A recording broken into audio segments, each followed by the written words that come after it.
मतदारांनी काँग्रेसचे हिंदू उमेदवारही नाकारले.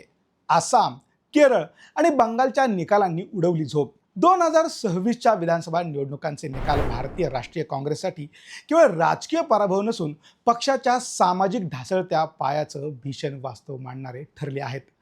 आसाम, केरळ आणि पश्चिम बंगालमधील निवडणूक आकडेवारीचे विश्लेषण केले असता काँग्रेसची अवस्था आता केवळ एका विशिष्ट मतपेढीपुरती मर्यादित झाल्याचं दिसून येत आहे.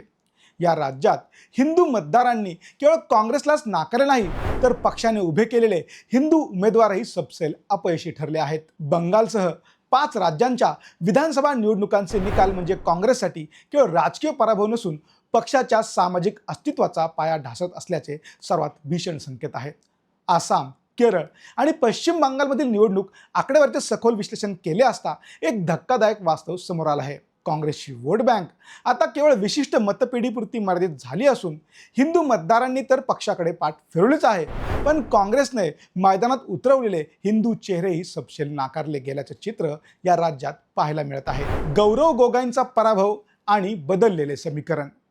आसाममध्ये काँग्रेसने एकूण 19 जागांवर विजय मिळवला, परंतु या विजयाचा अंतर्भाव केल्यास धक्कादायक माहिती समोर येते. या 19 पैकी 18 आमदार हे मुस्लिम समुदायाचे आहेत. काँग्रेसचा प्रमुख चेहरा आणि आसाम काँग्रेसचे अध्यक्ष गौरव गोगोई यांचा त्यांच्या स्वतःच्या हिंदू बहुल मतदारसंघात झालेला पराभव हा पक्षासाठी मोठा धक्का मानला जात आहे. काँग्रेसचे एकमेव हिंदू आमदार प्रदीप सरकार हे अभयपुरी दक्षिण मतदारसंघातून निवडून आले आहेत. मात्र या विजयामागेही अल्पसंख्याक मताचाच मोठा वाटा आहे. या मतदारसंघात मुस्लिम मतदारांची संख्या 60% पेक्षा जास्त आहे. म्हणजेच आसाममध्ये काँग्रेसच्या हिंदू उमेदवाराला निवडून येण्यासाठी हिंदू मतांपेक्षा मुस्लिम मतदारांच्या कौलावर अवलंबून राहावे लागले आहे. उर्वरित 18 जागा जेनेइया, धुबरी आणि जलेश्वर सारख्या 80%हून अधिक मुस्लिम लोकसंख्या असलेल्या पट्ट्यातनं आल्या आहेत. केरळ आणि बंगाल. हिंदू मतदारांचा अविश्वास.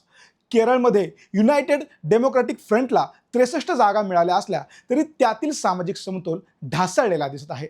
63 पैकी 58 आमदार हे ख्रिश्चन आणि मुस्लिम समुदायाचे आहेत.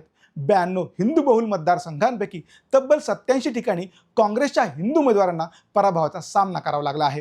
येथे हिंदू मतदारांनी काँग्रेसऐवजी डावी आघाडी किंवा भाजपला पसंती दिल्याचं स्पष्ट झालंय. पश्चिम बंगालमध्ये तर परिस्थिती अधिकच गंभीर आहे.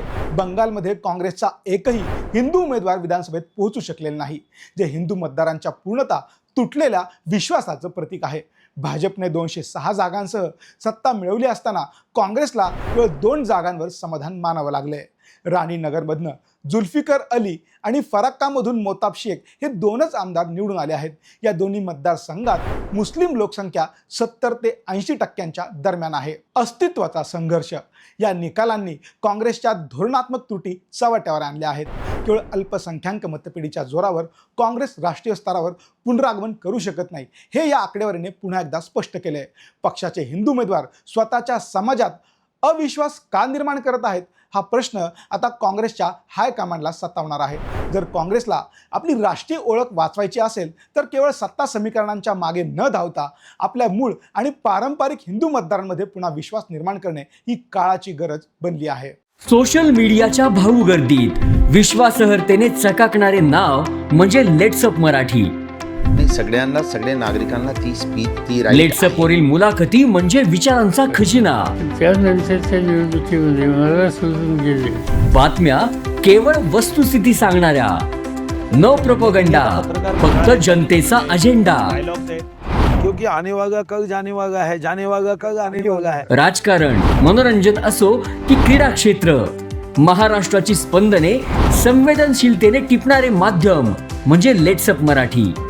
जगासोबत एक पाऊल पुढे राहण्यासाठी लेट्सअपचे ॲप, सोशल मीडिया आणि वेबसाईट सोबत कनेक्टेड रहा.